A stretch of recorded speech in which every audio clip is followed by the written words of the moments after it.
Welcome, boys. This is going to be not a how-to video, but a what the hell happened video. So we had the Fun Fest in Effingham, Illinois for the Beatles, which I like to call Beatle Fest. And we took like 5 Beatles. My sisters, her neighbors, my sister's father-in-law, mine, and Katie's. In the oil change video of Katie's, I mentioned how hers malfunctioned on the way back home. We towed it back the rest of the way with the trailer we brought, so it wasn't a big deal. Got it home, adjusted the valves, changed the oil, fires right up, drives just fine. Wasn't much else going on with it other than it was damn near 100 degrees, I believe. There was a couple of issues that changed from one day to the other. She did have something dragging underneath of hers, which ended up being the cables and whatnot for the heat that goes inside the car. I believe on hers it had come loose here, and I think, yeah, it had come loose from up there. So this whole piece was kind of dragging. And now I'm not 100% sure if that was to happen, that maybe it's open and then it lets some of the heat that should be, or some of the air that should be cooling the engine into the interior, and that's what caused her malfunction. That combined with her driving with the top down that whole way and on the highway for so long. Because on my car, you can see we have these vents up here along with these deck lid vents, where the fan that's in here, there's a fan attached to the alternator. So this shaft runs through there and spins a fan. So the crank drives the alternator, which spins the fan, which draws air in from here and around to go down and cool the cylinder heads and the engine. Well, if you look at hers, she only has these pretty weak vents here on the top of the deck lid. But unlike my sister's Super Beetle, when their top folds down, they also have a deck lid similar to mine. And they also have that clamshell thing where it can actually pivot the other way. And so this opens up and can draw air in through the gap between the deck lid and the back part of here. So air goes in there. Now, Katie's being not a Super Beetle, just a regular Beetle, when this top goes back, it hangs really far over, like covering these vents. And so that could have been an issue too. Just too much highway driving, oil had been thinned out from the day before maybe, valves had, kind of closed themselves, and hers overheated. She pulled it over and that was fine. Okay, so mine overheated as well, but because of something weird that happened. I don't understand why it happened before but not, or what happened on the way back but not before. So what happened with mine is, as I was driving it, this nut that holds this pulley on had backed itself off, come off. These are 2 different pieces. This part came off. The belt then was no longer driving the alternator, and then my car overheated, and then when I came to a stop, it was smoking everywhere. Smoke all over the place. And now normally, in these cars, there are 2 lights you really need to pay attention to. The generator light on the left, and the oil light on the right. So mine, normally, if you drive it for a long time, the oil kind of thins out when you come to a stop at an idle. You'll get a little bit of a oil light for oil pressure, which is not that big of a deal. The generator light's the one you want to watch out for. That means if your alternator is not charging, that means your fan isn't spinning and it's not cooling.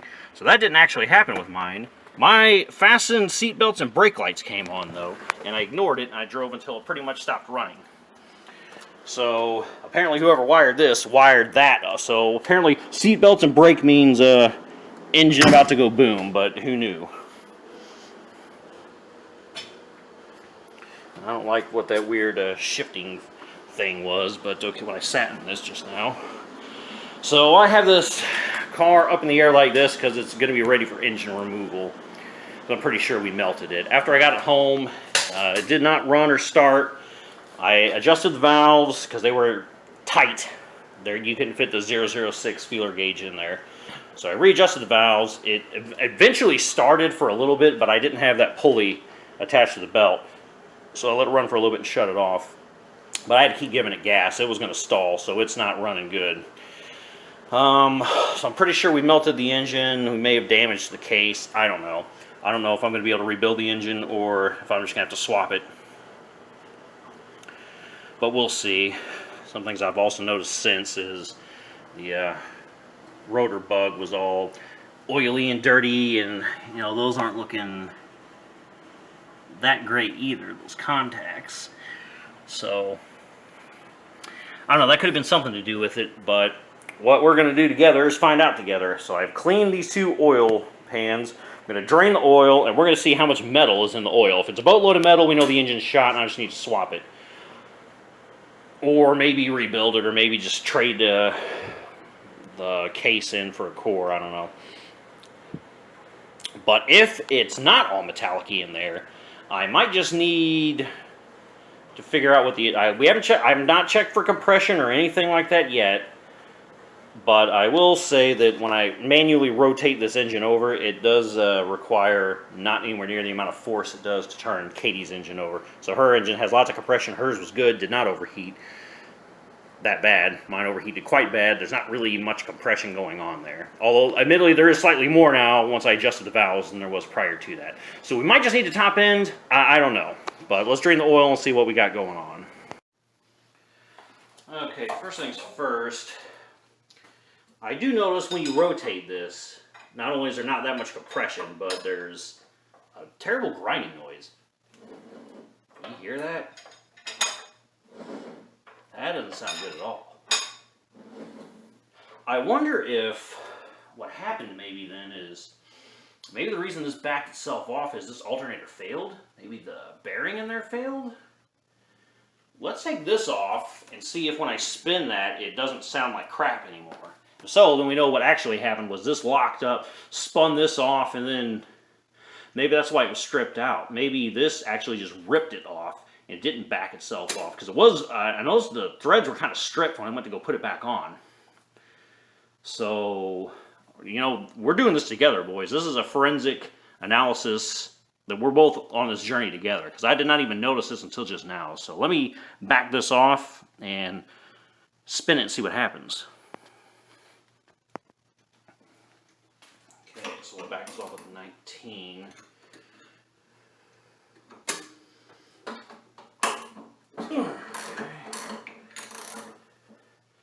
You know, I can't be as lucky as all that, but wouldn't it be nice if I didn't actually blow the engine up, and all that happened was this locked up, it kind of sort of overheated itself, put those valves in a bad place, and I didn't grenade the whole engine. It would be nice, but I'm not going to, I'm never that lucky, so... See, these threads are all stripped out. This thing's all stripped out too. Which means that's not really making any noise now. Maybe because there's no tension on it? I don't know. I'll turn the engine now by hand, see if that still sounds like crap. Yeah, that ain't good. So there is a bit of compression, but not, yeah, that ain't sounding good. No, it's just almost the same consistency, except I might have one good cylinder. Because as I approach top dead center on, so it's either cylinder 1 or 3, I guess according to this it'd be 1. past that. This is going to 4.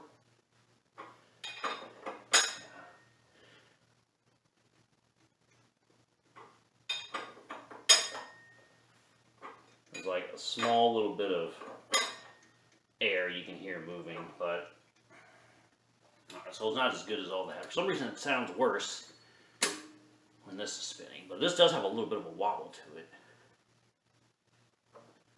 So now maybe whenever the belt's putting tension on that, it's actually... See, there's no end play in the crank. I can't easily spin it, so it's not like there's no compression. But alright, let's go underneath then and drain the oil and see how bad it looks. Alright, I guess I got some light. Get the boys out here.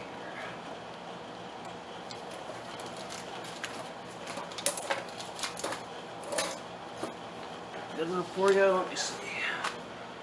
Yeah, that should work.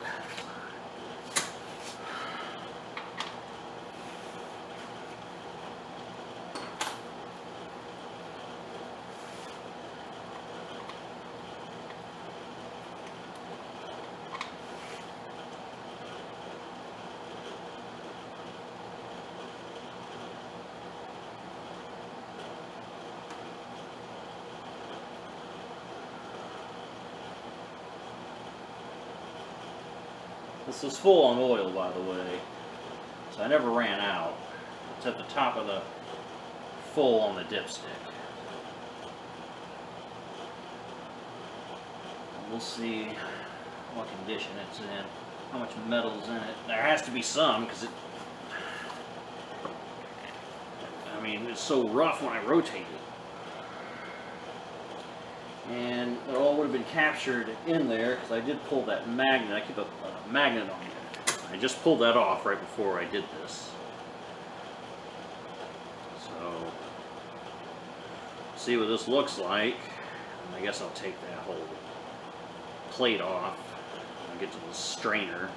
See what that's all about. We're making a mess. We're making a mess, boys. Son of a bitch. I tilted too much. Just set it down so we stop hurting ourselves. Oh yeah. Yeah, that looks like there's something in there. It's very milky looking. There's some metal mixed in with that oil. Gray metallic type of metal. We'll see. Let's see what all this is. I guess I'll bring it close now so we can look together here. Let's see what I'm seeing.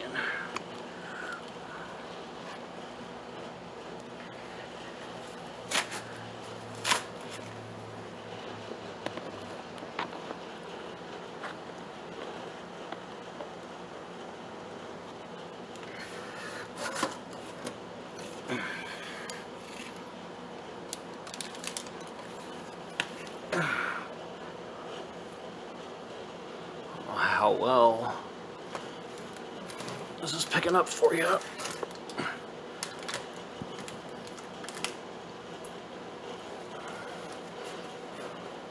Some of the stuff is just bubbles, but it's like where it's not pouring around the outer ring here. It's this milky type of oil.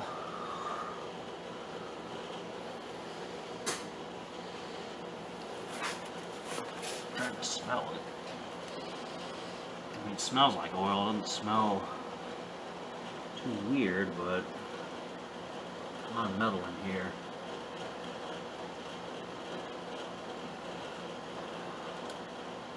Metal should, I feel like, settle down to the bottom mostly.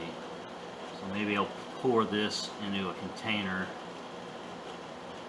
and then just kind of feel around on the bottom. See if I can draw my name in it or something. So I'll cut back in a second after I pour this into a jug. Well, I don't know, boys. I don't know how well you can see because of the shop lights that are above me. Maybe I should take them out. But there's really not much to see in here. Like, I would have expected this to be much worse. But sitting at the bottom, there's really not much. Like, it was that kind of milky looking stuff, but hell, for all I know, that's that zinc additive in the oil, the VR1. So, I don't know, I expect to see large chunks of like bearing material or something. There's really only like maybe 1 or 2 big speckles of glitter. Everything else, I mean, it's a little glittery, but hell, I almost think Katie's oil looked worse than mine. And she has an oil filter. And she didn't overheat hers to the point of it not running. Like, hers obviously has good compression. Like, hell, maybe I should show you for comparison's sake. But, I mean, I already showed you mine. Hell, I guess I can show you again, but... I mean, as I crank this, it's pretty consistent. Like, it doesn't get easier and or harder. As I crank it, it's very consistent. It shows pretty much no compression. And it used to be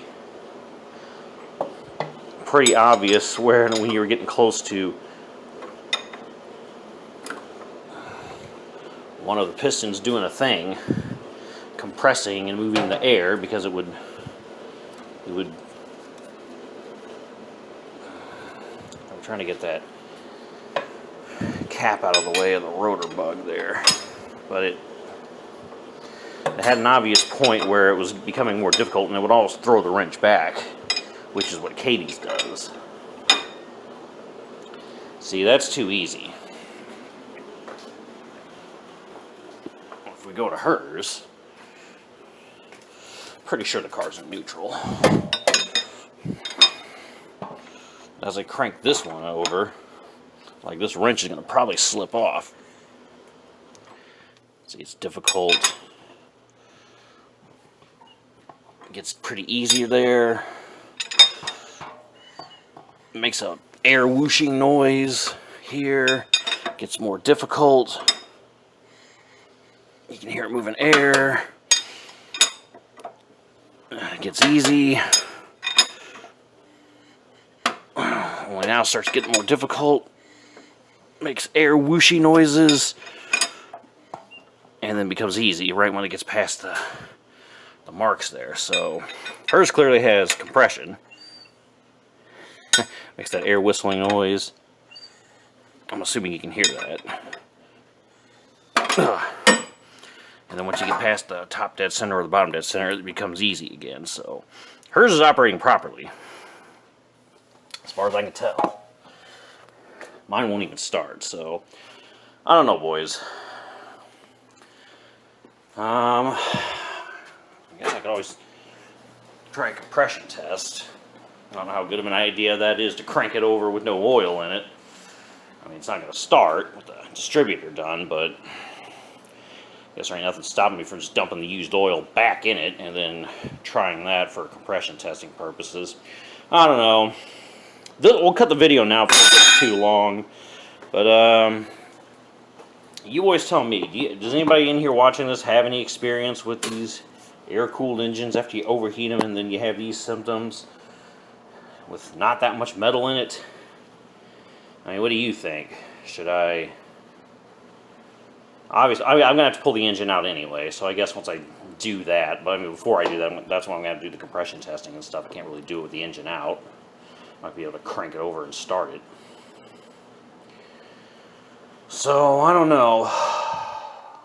But what do you think? Do you think, if you've had experience with these doing that, does it only destroy the cylinders, melt those down, and the heads? Should we just rebuild it? Guess we could just open it up and check for what we need, if we need to rebuild it, or in your case, is it shot, and rather than go through all that, should I just take all the stuff off that I'm going to need, buy a new engine, replace everything, and put it on there, and then just call it a boom done? You tell me, boys. But I'll catch you in the next one after I read your comments. And by then I will have the engine out and I'll know more with my compression testing and such.